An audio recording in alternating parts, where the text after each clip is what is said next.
значит, поэт наш глазовский, член Союза писателей России Леонид Федорович Смелков дарит Варване свою книгу с таким, значит, оставайся здесь, с таким замечательным автографом Ане Аникиной, дорогому и близкому мне по духу человеку, и в жизни, и в творчестве, и пусть всегда вам сопутствует удача и успех. С уважением, Леонид Федорович Смелков.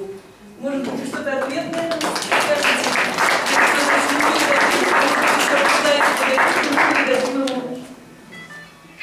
Сегодня встретила я человека. Таких не встретишь в жизни просто так.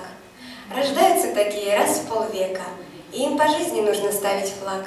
Зовут не Александр, не Борис, фамилия не Пастернак, не Гоголь. Он Леонид, произнесу на бис, и эта встреча мне запомнится надолго. Он много пережил утрат и бед, и, может, не всегда хватало средств. Но Леонид Смелков — единственный поэт, имеющий всевидящее сердце.